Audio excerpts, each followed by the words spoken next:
O ateliê, como lugar que era babá de ricos, é denunciado por abusos. Rubens Espírito Santo está sendo denunciado por abusos. Resumo da notícia. Ex-alunos acusam Rubens Espírito Santo, fundador de Escola de Artes em São Paulo, de violência física, sexual, financeira e psicológica. O caso é narrado no podcast O Ateliê, apresentado pelo jornalista Chico Felice, responsável pelo sucesso A Mulher da Casa Abandonada. Houve abuso sexual contra homens e contra mulheres. Tudo relatado por ambas partes, documentado com vídeos e fotos, diz Felice. Rubens afirma que as acusações são absurdas, infundadas e constituem um verdadeiro linchamento público. O jornalista Chico Felice é um dos brasileiros que está sabendo muito bem surfar na onda de podcasts documentais sobre crimes.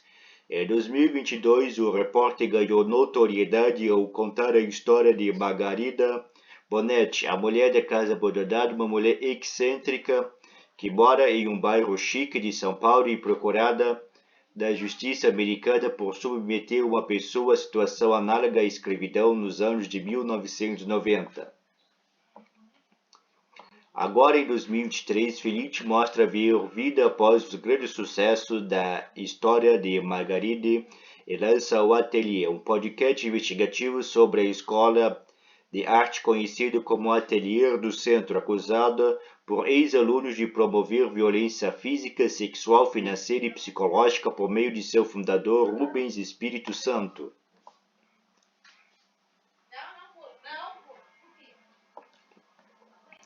Rubens Espírito Santo não respondeu ao contato da Splash até a publicação desta entrevista. Caso o artista responda, esta matéria será atualizada. Em carta aberta publicada no site do Ateliê do Centro, ele chama as acusações de absurdas e infundadas e constitui um verdadeiro linchamento público de imagens. Rubens pede desculpas por eventuais excessos, mesmo que consentidos. Leia a carta completa ao final da matéria. Jardim de infância para consertar Rico Ferrado. Entre os que denunciam a escola estão pessoas muito ricas, milionários com M e bilionários com B, explica Chico Felice em entrevista à Splash. Segundo conta o jornalista, possíveis comparações com podcasts anteriores podem ser feitas e esta foi uma das primeiras preocupações ao começar a produção de O Ateliê. Afinal, a vítima do primeiro era uma mulher negra e pobre que era escravizada. Já no segundo, as vítimas são pessoas brancas e ricas. Eu não queria que a série ficasse reduzida a um apelido de babá de gente rica, que nem sou eu que uso, mas é uma aspa de um personagem do segundo episódio que conta que o Ateliê tem essa fama.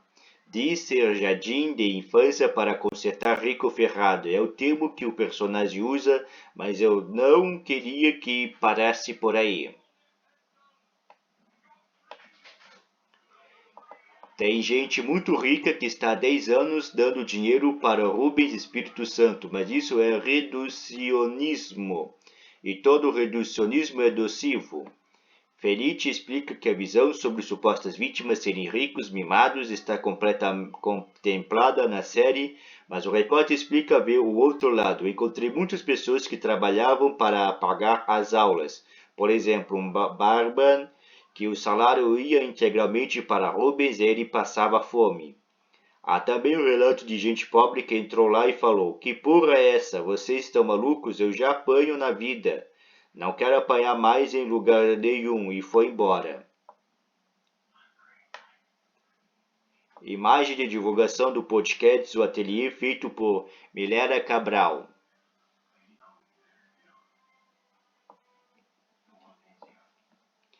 Ele morreu ou ele foi preso? Chico Felice conta que conheceu rumores sobre o local, mas não tinha certeza. Eu sabia anos sobre o Ateliê, que tinha palmito nesse pastel. Sabia que havia algo errado porque conheci gente que entrou e foi abduzido. Os ex-alunos usavam esse termo mesmo, abduzido. No entanto, a história só começou a ser realmente investigado pelo jornalista quando, em 2022, ele foi procurado por Milena Cabral, uma jovem pintora que alegou ter sido vítima de Rubens Espírito Santo. Em julho do ano passado, quando o artista decide que irá se expor, Felite começa a apurar. Comecei a falar com muitas pessoas, com gente que saiu há 20 anos, com a ex-esposa do Rubens e namorada de infância dele. Foi uma investigação bastante profunda. Encontrei uma pessoa que rompeu com o ateliê há 2 décadas e que não quer ser nomeada. Eu cheguei na porta da casa dessa pessoa, eu bati, ela abriu, começou a chorar e falou: "É sobre Rubens, né?" E eu falei: "É." E ela falou: "Ele morreu ou ele foi preso?" Eu falei que nenhum dos dois e fomos para outro lugar conversar. Essa pessoa foi comigo até um lugar que a gente estava sozinho e era relativamente discreto. Me contou que ele tinha feito com ela. Disse que nem o marido ou os filhos sabiam, mas sabia que uma hora alguém ia bater na minha porta. Fachada do ateliê do centro da República em São Paulo.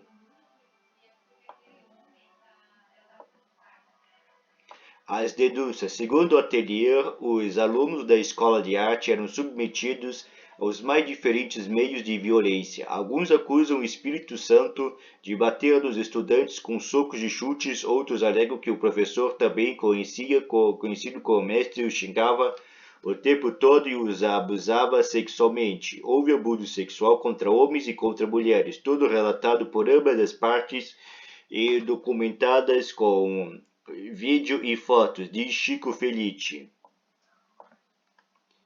Um episódio de abuso é tão pesado que a gente deixou de fora. A descrição da cena é tão forte que, em comum acordo com todos que estavam na sala no momento que estávamos gravando, decidimos não usar. Já o abuso financeiro teria acontecido quando Rubens obrigava os alunos a comprarem suas obras. Ele dizia: "Você chegou a um grau de elevação aqui dentro que você vai ser colecionador de obras do mestre. Você vai pagar 7.000 reais por mês para ter uma obra." E isso era uma honra para eles. Tinha status. Então o pessoal estava dando 70.000 reais em uma cartolina com um risco. Crítico de artes procurado pelo podcast afirmaram que Rubens Espírito Santo não é conhecido ou relevante no meio artístico. Porque, ao escutar o ateliê, uma pergunta surge na cabeça do ouvinte. Por que pessoas com dinheiro, privilegiadas e com diversas oportunidades da vida se sujeitavam a esse tipo de coisa? Para o repórter, a resposta não é simples. Eu acho que tem uma coisa de relacionamento abusivo, algo que a gente ainda vai se aprofundar nos episódios, mas é muito difícil ver de fora quem está dentro tem esse ciclo. Rubens Espírito Santo conversava com Chico Felice para o podcast O Atelier. Entre os discípulos havia um que tinha acabado de tentar suicídio e disse estar em uma fase muito pior. Quando ele entrou para o ateliê, era obrigado a produzir, a comer, a escrever e foi se sentindo cada vez menos mal e cada vez mais viciado naquilo. E agora, Milena Cabral e outras 3 mulheres entraram com uma denúncia contra Rubens Espírito Santo na justiça. 4 meses depois, nenhuma testemunha foi ouvida e o processo não andou. Fora do âmbito jurídico, o lançamento do primeiro episódio, que aconteceu no dia 4 de janeiro, já fez com que novas pessoas que alegam terem sido vítimas apareçam. Uma pessoa muito famosa me procurou e disse que ele peitou o Rubens uma vez porque o filho dela estava lá dentro, e quando ela começou a descobrir as coisas que aconteceram, ela foi lá e ela deu um escândalo. Chico Felitti se tornou um podcaster de sucesso ao lançar A Mulher da Casa Abandonada em 2022. Imagem Camila Svensson, divulgação. A Mulher da Casa Abandonada foi produzido em parceria com a Folha de São Paulo, mas o ateliê foi desenvolvido todo por Chico Felitti. Desembolsei R$120 mil, conta. Por isso, o jornalista disponibiliza a opção de assinantes para Olero, na qual é possível escutar conteúdo exclusivo, participar de lives e ter acesso aos 4 episódios de cada mês, já na primeira quarta-feira. Por enquanto, são 10 episódios com a possibilidade de aumentar. Abaixo leia a carta de Rubens Espírito Santo na íntegra. São Paulo, dia 5 de janeiro de 2023. Olá, meu nome é Rubens Espírito Santo, eu sou artista plástico e fundador da Escola Atelier do Centro, uma escola de arte que existe há mais de 20 anos em São Paulo. Eu resolvi escrever esta carta aberta ao público para responder uma série de acusações que estão sendo feitas contra mim e contra a escola do podcast O Atelier de Chico Felitti. O jornalista acusa de forma fantasiosa que o ateliê do centro seria uma seita obscura dedicada a dominar seus alunos e tirar proveito econômico deles, ao estilo de seitas como a do curandeiro João de Deus e a do líder religioso Jim Jones. Essas acusações são absurdas e infundadas e constituem um verdadeiro linchamento público de imagem. O material produzido por ele traz relatos de ex-alunos que me acusam de agressão física e psicológica, sobre as quais eu vou falar ao longo deste texto. Para estes alunos, eu peço minhas sinceras desculpas pelos eventuais excessos, mesmo que consentidos, que tenham ocorrido em nossa relação, que em grande parte foi marcado por afeto, cumplicidade e aprendizado mútuo e por longos períodos de convivência. Antes de mais nada, eu gostaria de falar sobre a escola. O ateliê do centro não é uma seita, como Chico Felitti pretende fazer crer. O ateliê do centro é uma escola que oferece cursos livres de artes, filosofias, programas de acompanhamento de formação e pesquisa continuada. Nossa sede fica na rua Epitácio Pessoa 91, no centro de São Paulo, próximo ao Copan. A escola tem sinalização clara em sua fachada, é aberta ao público e os participantes pagam mensalidades para participar das nossas atividades. Todos podem ingressar e sair da escola a qualquer momento de forma livre e sem constrangimento. Não trabalhamos nas sombras, como sugere o podcast. No ateliê do centro, nós adotamos de fato um método bastante rigoroso. Nós trabalhamos com pequenos grupos de artistas, arquitetos, cineastas e outros profissionais de áreas criativas que têm interesse em experiências radicais no campo das artes. Este modelo de experimentação acaba por formar grupos coesos de trabalho e de convivência pautados por relações intensas, criação de vínculos emocionais, espírito de grupos, disposição para debater questões pessoais e para embates provocativos, alguns deles bastante duros, que têm o propósito de estimular a criatividade e superar limitações. Não estamos inventando a roda e nem usamos práticas de seitas. Este modelo de trabalho com forte envolvimento emocional está presente em orquestras, grupos de teatro e muitas organizações do mundo da cultura. Neste contexto de trabalho é natural e proposital que surjam tristes situações de confronto como elementos provocadores. A convivência intensa e radical que propomos pode resultar em excessos que reconheço podem ter sido cometidos nas relações com ex-alunos, a quem mais uma vez peço desculpas caso tenha se sentido negativamente afetados. Respeito às críticas e a dor de cada um.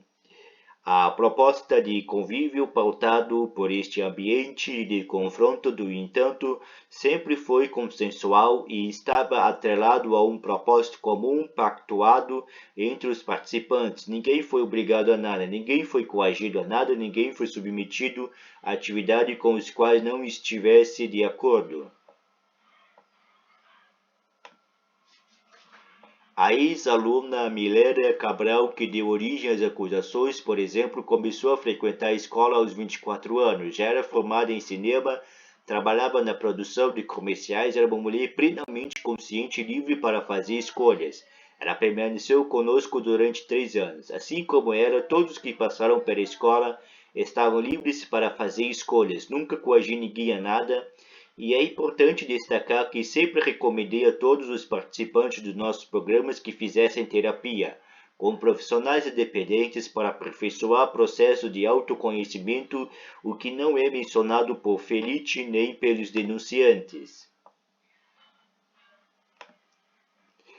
Eu gostaria de deixar claro também a questão financeira. Em primeiro lugar, eu queria informar a questão que não tenho bens exceto minha biblioteca com 7.000 livros de arte que serão vendidas para enfrentar as acusações que agora me são imputadas. Não tenho carro, não tenho apartamento, pago aluguel como muitos. Não tenho reservas, vivo do trabalho da escola e da venda de desenhos e esculturas que produzo. Minhas obras estão presentes em algumas coleções particulares do país.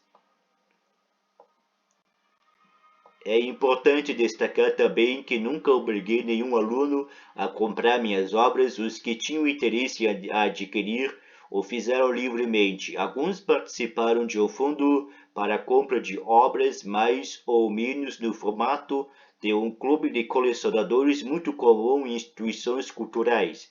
Sempre com adesão espontânea, existem alunos que estão no ateliê há muitos anos e nunca participaram de nenhum fundo. Diante de todas estas situações, eu queria informar a todos que estamos suspendendo as atividades do ateliê do centro até que todas as acusações sejam devidamente esclarecidas. Eu gostaria de lembrar também que linchamentos públicos precipitados não levam a bons lugares. A acusação de que eu formei uma seita no coração da cidade de São Paulo pode render cliques, pode ser uma boa história para se contar na mídia, mas ela não reflete a realidade e incorre numa fake news cheia de fatos distorcidos e descontextualizados que não posso deixar de contestar. Muito obrigado pela atenção de todos.